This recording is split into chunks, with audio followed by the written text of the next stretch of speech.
दोस्तों, मैं एस.के. गुप्ता ओम Sai Ram coaching centre से आपका स्वागत और अभिनंदन करता हूं। आज बात करते हैं क्लास 6 बीजगणितीय अवधारणा अभ्यास 5A।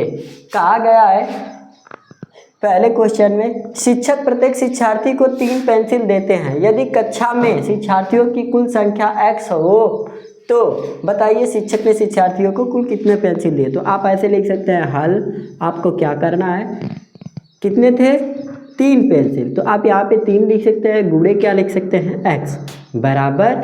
अब आप इसको क्या लिख सकते हैं, 3 गुणे x करेंगे तो क्या आएगा 3x। ये हमारा क्या हो जाएगा आंसर। ठीक है।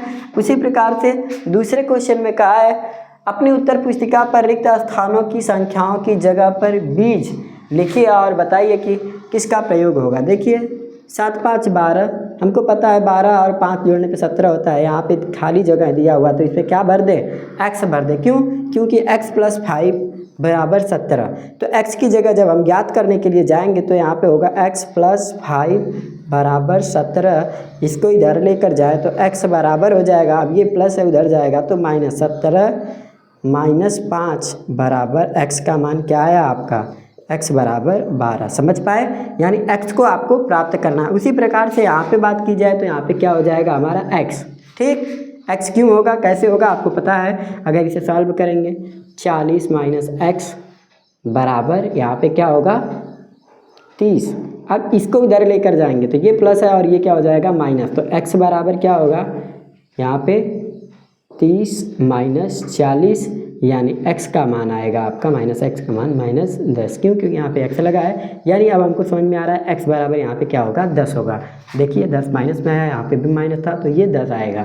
हमें कुछ नहीं करना है, सिर्फ x भर देना है। यहाँ पे भी क्या हो जाएगा x और यहाँ पे भी x। ठीक है, आपको समझ में आ गया होगा। अब हम बात करते हैं क्वेश्चन नंबर 3।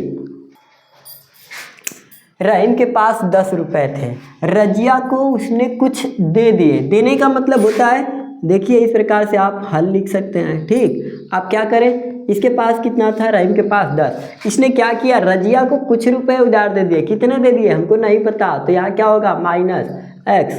क्या हो जाएगा -x, यानी 10 रुपए थे इसके पास, इसमें से इसने कुछ उधार दे दिए।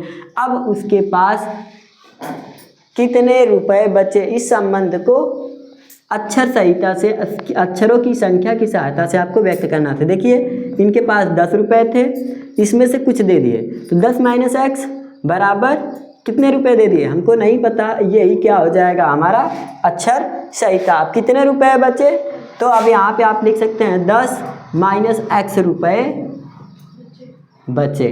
ठीक है। उसी प्रकार से हम बात करते हैं चौथे क्वेश्चन में। चौथे क्वेश्चन में कहा एक बगीचे में कुछ पेड़ हैं। कितने पेड़ हैं हमको नहीं पता, हम हल लिख सकते हैं बराबर कितने पेड़ हैं, कुछ पेड़। कुछ पेड़ मतलब x, फिर 50 पेड़ और लगा दिए गए हैं। 50 पेड़ क्या हुआ और, तो अब 50 तो हमको पता है, पहले कुछ थे अभी 50।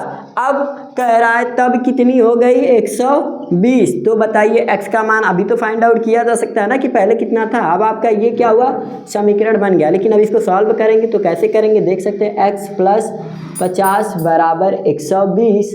तो x बराबर, इसको यहीं रखते हैं, ये प्लस है उधर जाएगा माइनस हो जाएगा। 120 - 50 घट जाने के बाद x का मान कितना आया 70। यानी इसके पहले x बराबर कितने पेड़ थे वहाँ पे, तो 70 पेड़ थे। 50 जोड़ दिए गए तो 120 हो गए। ठीक है, आपको समझ में आया होगा। बात करते हैं 6A का अंतिम सवाल। अक्षर n और m में प्रत्येक प्रतिरूपों को तीलियों के रूप में आपको क्या करना है, संख्या के नियम को बीजीय रूप में लिखना है। तो देखिए हम क्या लिखते हैं, पहले यहाँ पे n लिख लेते हैं और यहाँ पे m लिख लेते हैं। अब इसको देखिए जरा ध्यान से, कितने तीलियों का प्रयोग किया जा सकता है। तीली मतलब वही माचिस की काठी की तीली की बात की जाए। एक तीली यानी यहाँ से यहाँ तक एक तीली, फिर यहाँ से यहाँ तक एक तीली, फिर यहाँ से यहाँ तक एक तीली। कितनी तीली 3। फिर इसमें देखिए 1 2 3 4, तो यहाँ पे कितना हो जाएगा 4। अब इनको हम क्या बना सकते हैं, संख्या रखने के लिए क्या कहा, एक चर रखने के लिए, तो हम इसे रख देते हैं 3 नंबर, यानी 3 तीलियाँ। और इसमें कितनी तीलियाँ हो जाएगी 4 तीलियाँ। इसका मतलब हम कह सकते हैं कि 3n तथा 4n, क्या 4n। ठीक है, ये हमारा हो जाएगा आंसर। क्यों? क्योंकि n में 3 लग रहा है, m में 4 लग रहा है, तो हम इसमें क्या कर लें, एक संख्या रख लेते हैं 3n, n मतलब संख्या को पद्धति को ये। इस प्रकार से आपका ये भी चैप्टर यानी ये एक्सरसाइज पूर्ण रूप से कंप्लीट होता है। अगर वीडियो आपको समझ में आया हो, अच्छा लगा हो, तो प्लीज़ लाइक करें और चैनल को सब्सक्राइब करें। धन्यवाद।